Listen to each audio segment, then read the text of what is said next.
apapun yang terjadi, Dia tidak pernah meninggalkan saudara. Allah yang akan selalu menguatkan hati saudara. Pada waktu saudara lemah, Allah akan datang dan memberikan kekuatan yang baru kepada saudara. Mari kita akan buka dalam kitab 2 Tesalonika pasal yang ketiga. 2 Tesalonika pasal yang ketiga, ayat yang ketiga. 2 Tesalonika pasal ketiga, ayat yang ketiga. Oke, mari kita akan baca bersama-sama saudara dengan suara yang keras ya. 2 Tesalonika 3 ayat yang ketiga. Oke, 1, 2, 3. Kurang. Ini tahun baru ya, yang keras suaranya ya. Oke, 1, 2, 3.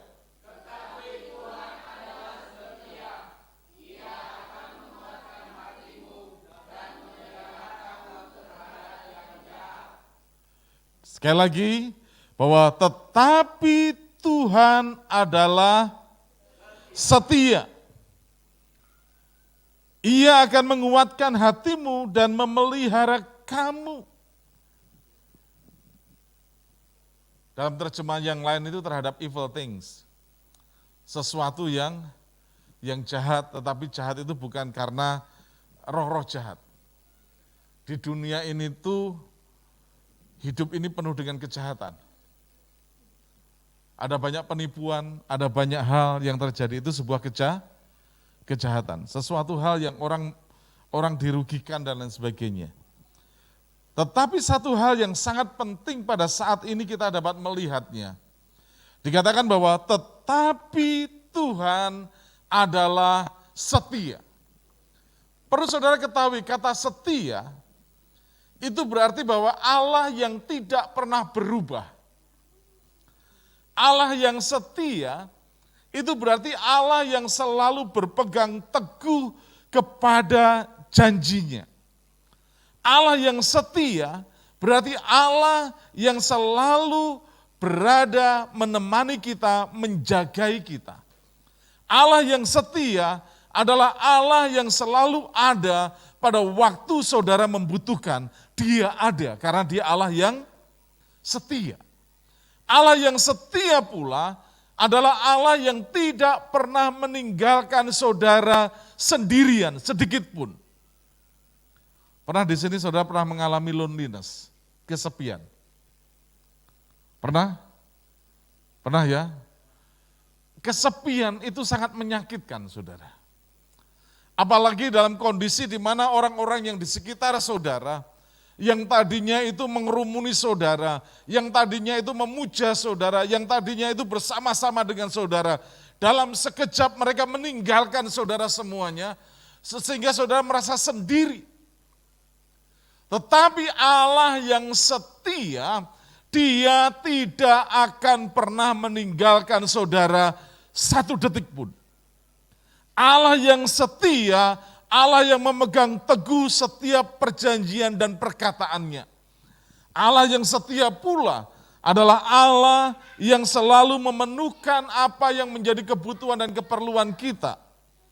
Itu sebabnya kenapa dalam kitab 2 Tesalonika pasal yang ketiga dikatakan, tetapi Tuhan adalah setia, dan kemudian dia mengatakan, Ia akan menguatkan hatimu. Menguatkan hati kita itu sangat penting sekali saudara. Saya melihat orang-orang yang hatinya sudah mulai lemah, maka seluruh hidupnya sudah mulai tidak berdaya. Saya mau tanya, siapa di sini kalau saudara kecewa, hidup saudara bergairah? Ada di sini kalau saudara dikecewakan, disakiti, dan kemudian saudara mengatakan, oh haleluya, oh puji Tuhan, saya mau menyembah Tuhan luar biasa. Enggak saudara. Pada waktu saudara kecewa, selera makan pun mulai Tapi ada orang yang kecewa, selera makannya bertambah saudara. Gitu ya. Iya. Ya, selera makan mulai berkurang semuanya. Kenapa? Karena Amsal katakan, dari hati mulai terpancar kehidupan. Dari hati mulai terpancar kehidupan. Itu sebabnya Allah yang setia, Allah yang akan selalu menguatkan hati kita. Apapun yang terjadi dalam seluruh kehidupan kita, apapun yang sudah terjadi tahun 2020 yang sudah kita tinggalkan, kalau hari ini kita ada bahwa Allah kita adalah Allah yang setia. Oleh karena Allah yang setia, itu sebabnya jangan pernah membawa semua sampah yang ada di tahun 2020. Kenapa? Karena Allah yang setia dikatakan bahwa kasih karunia-Nya dan berkat-Nya selalu baru, saudara. Jadi kalau kita membawa semua garbage atau sampah di tahun 2020, saudara rugi sendiri. Karena ada satu masa yang baru sekarang, di tahun 2021. Nah, ini sangat penting buat kita pada hari ini. Kita bisa bersama-sama melihat bahwa Allah kita adalah Allah yang setia. Sekali lagi tancapkan di dalam pikiran saudara dan hati saudara, bahwa Allah kita adalah Allah yang setia. Apapun yang terjadi, Dia tidak pernah meninggalkan saudara. Allah yang akan selalu menguatkan hati saudara. Pada waktu saudara lemah, Allah akan datang dan memberikan kekuatan yang baru kepada saudara. Masih ingat mengenai kisah mengenai footprint? Itu kisah mengenai tapak kaki. Pada waktu orang itu berjalan di pantai, segala sesuatunya indah. Dan dia melihat bahwa di pinggir pantai dia melihat ada 2 pasang tapak kaki. Dan kemudian orang itu mengatakan, oh tapak kaki yang satunya adalah tapak kaki Tuhan. Yang Tuhan menyertai saya. Haleluya, amin, puji Tuhan. Pada waktu di padang, di pantai, dia melihat 2 tapak kaki itu. Tapi pada waktu dia berjalan di padang gurun yang panas, yang terik, yang sangat berbahaya. Kemudian dia menengok ke belakang dan dia melihat hanya 1 pasang tapak kaki saja. Dan kemudian orang itu berteriak kepada Tuhan, Tuhan di manakah Engkau? Bukankah Engkau Allah yang setia? Bukankah Engkau Allah yang selalu ada buat saya? Bukankah Engkau tidak pernah meninggalkan saya? Pada waktu kita berjalan di pantai segala sesuatunya indah, aku melihat 2 pasang tapak kaki, yaitu Engkau dan aku berjalan bersama-sama. Tapi pada waktu aku berjalan di padang gurun, pada waktu segala sesuatunya susah, kenapa Tuhan Kau tinggalkan aku sementara cuma ada 1 pasang tapak kaki? Kemudian dia bertanya, di manakah Kau Tuhan? Saudara pernah berdoa dan bertanya sama Tuhan dalam kesulitan, Tuhan di manakah Engkau Tuhan? Aku kok sendiri Tuhan, di mana Engkau Tuhan? Pernahkah? Mungkin saya saja kali ya. Ya, pernah, di mana Kau Tuhan? Orang ini juga bertanya sama Tuhan, di mana Kau Tuhan? Sementara aku melihat hanya sepasang tapak kaki di padang gurun itu. Aku sendiri Tuhan. Aku tidak sanggup Tuhan, di manakah Engkau Tuhan? Kemudian Tuhan bilang sama orang ini, anakku, sepasang tapak kaki itu bukan tapak kakimu. Sepasang tapak kaki itu adalah tapak kakiku. Dan kemudian orang yang bertanya, lalu di mana saya Tuhan? Pada waktu melewati padang gurun, aku menggendong kamu. Pada waktu mengalami situasi yang sulit, yang kau tidak berdaya untuk melaluinya, aku menggendong kamu. Itu sebabnya benar apa yang dikatakan firman Tuhan, sampai putih rambut kita, Tuhan akan menggendong kita. God is faithful. Allah adalah Allah yang setia. Itu sebabnya saudara-saudara yang kasih dalam Tuhan, apapun situasi yang pernah terjadi di tahun 2020, Mungkin kita seperti mengalami kesulitan yang besar. Kita sepertinya mau give up dan lain sebagainya. Kabar baiknya adalah Allah kita, Allah yang setia, saudara. Dia tidak pernah meninggalkan saudara. Dia tidak pernah meninggalkan saya. Dia ada dan selalu ada untuk saudara dan saya. Dan sadarilah juga bahwa pada waktu engkau tidak sanggup, Allah menggendong kamu. Allah yang menopang kamu. Dan itu sebabnya pada waktu situasi seperti ini, bukankah setelah saudara melewatinya, saudara pernah bertanya sama Tuhan, atau bertanya kepada diri sendiri, kok bisa ya Tuhan ya? Aku melewati itu Tuhan. Gimana Tuhan? Pernah saudara bertanya kayak gitu? Waktu saudara nengok ke belakang, sebenarnya saudara sudah tidak sanggup. Itu sulit. Tapi saudara sudah melewatinya. Dan saudara bertanya, gimana ya Tuhan? Perlu saudara ketahui bahwa Allah setia, Allah yang menggendong kamu. Allah yang menjaga kamu. Allah yang memelihara kamu. Allah yang menyembuhkan kamu. Allah yang tidak pernah meninggalkan kamu sedetik pun. Kabar baiknya di awal tahun ini, bahwa Allah kita adalah Allah yang setia. Amin. Allah kita adalah Allah yang setia. Dia akan memberikan segala sesuatu yang kau inginkan hatimu. Karena Allah kita adalah Allah yang setia, yang tidak pernah meninggalkan kita sedetik pun. Karena Allah kita adalah Allah yang luar biasa. Dan Dia selalu menopang kita, menjagai kita, menguatkan hati kita dengan luar biasa. Karena Allah kita adalah Allah yang setia. Itu sebabnya sangat penting untuk melihat kebenaran hal ini, saudara-saudara yang kasih dalam Tuhan. Sehingga kita tidak akan pernah goyah. Karena saya tahu bahwa akan ada sesuatu yang luar biasa di tahun 2021 ini. Maka yang kita butuhkan adalah meyakini, mempercayai bahwa Allah kita Allah yang setia itu. Allah yang tidak pernah meninggalkan kita sedetik pun. Allah yang selalu menjaga kita. Allah yang tidak pernah melupakan akan janjinya. Mari kita akan melihat 1 Korintus pasal yang pertama, ayat yang ke-9. 1 Korintus pasal yang pertama, 1 Korintus pasal yang pertama, ayat yang ke-9. 1 Korintus pasal pertama, ayat yang ke-9.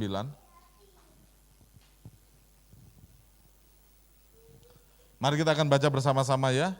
Oke, 1, 2, 3. Allah yang memanggil kamu kepada persekutuan dengan anaknya, Yesus Kristus, Tuhan kita adalah setia.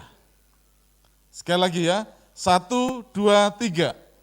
Allah yang memanggil kamu kepada persekutuan dengan anaknya, Yesus Kristus, Tuhan kita adalah setia. Kalau saudara hari ini ada, dan hari ini bersama-sama di dalam persekutuan Yesus Kristus, maka Allah kita Allah yang setia, Allah yang tidak pernah meninggalkan saudara sedikit pun. Amin. Tapi jangan sampai kita ngomong, ya Allah setia meskipun saya tidak setia. Iya kan? Seringkali berapa banyak kita di antara kita ngomong, ya Allah tetap setia meskipun saya tidak setia. Sudah pernahkah saudara berpikir bahwa kesetiaan itu bukan sebuah hukum? Kesetiaan itu berbicara tentang love, tentang covenant, tentang perjanjian. Di dalam sebuah pernikahan, kenapa pernikahan itu sangat penting, bukan sekedar berkat, doa berkat, tetapi janji. Ya, kenapa sangat penting? Di dalam pernikahan itu selalu akan ada janji dari pihak calon mempelai laki sama mempelai wanita. Nah, yang sudah pernah menikah ya dan masih terikat dengan pernikahan, pertanyaannya, janji yang pertama yang diucapkan itu apa, saudara?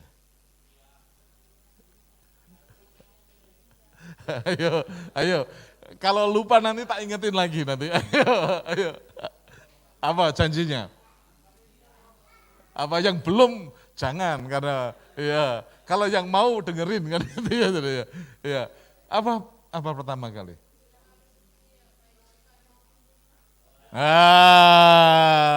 Amin, tepuk tangan. Ya. Dikatakan bahwa aku akan mengasihimu, aku akan mencintamu, aku akan setia sampai maut memisahkan kita. Nah, perhatikan. Setia menjadi sebuah covenant. Setia menjadi sebuah ikatan. Kenapa saudara? Karena kesetiaan itu didasarkan karena kasih. Apakah saudara pernah dipaksa waktu saudara menikah, dipaksa untuk janji? Kalau tidak janji, hati-hati loh ya kamu kan gitu. Kan enggak saudara? Karena saudara dengan kerelaan mau mengatakan janji itu. Betul kan? Saya mau mengasihimu, saya mau mencintaimu dalam keadaan suka dan duka, dalam keadaan kaya dan miskin, dalam keadaan sakit dan sehat. Iya, ya. Jangan sampai terus kalau dirubah aja kan. Aku akan mencintaimu dan aku akan setia kepadamu dalam keadaan enak saja. Gitu, saudara. Tidak jadi saudara. Masih ingat semuanya. Dan itu covenant, itu sebuah ikatan. Kalau Allah katakan, I'm faithful, aku setia, maka kita terikat dengan sebuah covenant, sebuah ikatan, maka kita akan menjadi setia, saudara. Dan saudara tahu hukumnya. Hukum dalam sebuah pernikahan, pada waktu seseorang mulai, menyeleweng, dia tidak sekedar bersalah kepada Allah, tapi dia sedang dikatakan break the covenant, yaitu mematahkan perjanjian mengenai setia. Makanya saya melihat orang-orang yang sudah menikah dan kemudian tidak setia, mau diberkati sebanyak apapun, berkat itu selalu habis. Saya sudah melihatnya saudara. Saya melayani konseling di sini, orang-orang yang seperti itu. Dan kemudian saya hanya satu, mereka harus dikembalikan kepada covenant, dikembalikan kepada ikatan perjanjiannya waktu mereka menikah. Apa saudara? Setia. Makanya kenapa ada lagu setia, setialah, setia sampai mati, seperti Tuhan Yesus, setia sampai mati. Terus? Untuk kasih setianya, setialah, setialah sampai mati.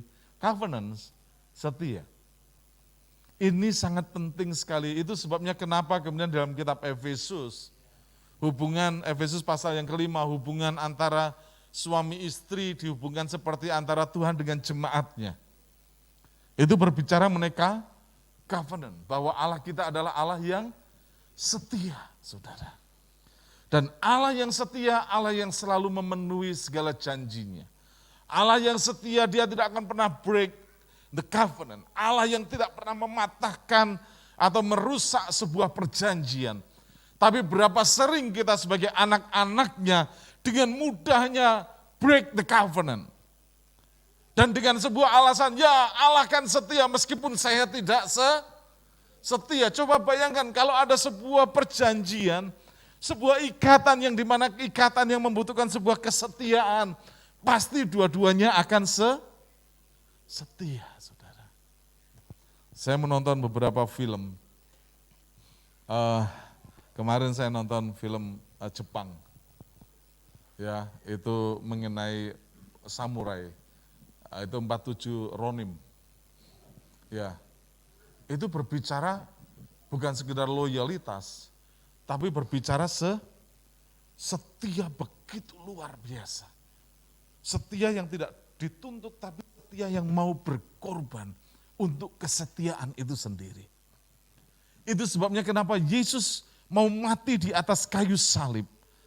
Karena dia katakan, aku setia sampai mati. Dan biarkanlah kesetiaan itu juga akan menolong kita di tahun 2021 ini. Amin. Kita setia. Dan jangan break the covenant. Karena Allah kita setia, maka saudara setia kepada Tuhan, maka janji Allah dikatakan bahwa apapun yang kau perlukan Tuhan akan melakukan. Amin. Orang yang setia, yang mengikat kesetiaannya bukan oleh karena tuntutan, tapi oleh karena love dan kasih itu, dan oleh karena siapa dirinya, maka apapun yang diminta, bahkan nyawa pun Yesus berikan di atas kayu salib, oleh karena dia setia kepada saudara dan saya. Karena kesetiaannya, dia ingin kita melalui tahun 2021 itu dengan sesuatu yang luar biasa. Amin. Ada sebuah transformasi yang luar biasa. Biarkan hari ini akan menjadi hari yang diberkati oleh Tuhan. Saya rindu saudara-saudara diberkati. Saya rindu memasuki tahun 2021 ini dengan membawa sebuah keyakinan Allah saya adalah Allah yang setia. Dan saya juga mau setia. Setia sampai mati, sampai Yesus Kristus memanggil saya. Dan saya tidak mau meninggalkan dia sedetik pun, karena saya mau setia kepada dia. Dan firman Allah katakan, karena dia yang memanggil adalah setia, maka dia akan memelihara hidupmu. Dia akan menjaga hidupmu. Dia memelihara anak-anakmu. Dia akan menjagainya sampai kesudahan Tuhan. Jangan pernah berpikir hari ini. Saya selalu katakan, berpikirlah suatu saat anakmu nanti diberkati Tuhan dengan luar biasa. Bukankah engkau bermimpi seperti itu? Dan perlu saudara ketahui, saya sudah melihat sejarah, melihat biografi dan lain sebagainya. Orang-orang yang setia kepada Tuhan, anak cucunya tidak akan pernah meminta-minta. Amin. Tapi dimulai dari siapa? Dimulai dari saudara dan saya.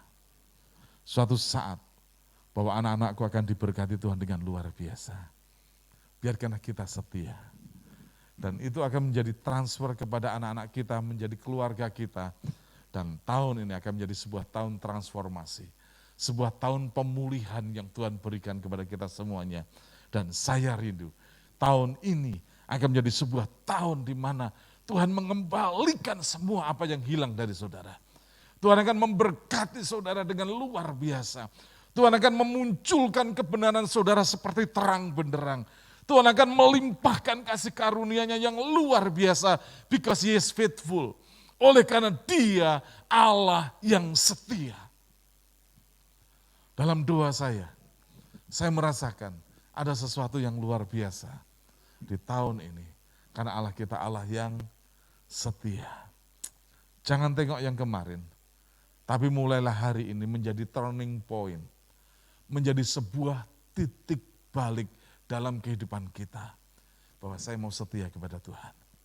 Saya tetap mau mengikat covenant, perjanjian dengan Tuhan. Yaitu perjanjian setia kepada Dia. Dan janji firman Tuhan akan dilimpahkan kepada saudara. Dan kita akan menikmati kasih karunia Allah yang luar biasa. Amin.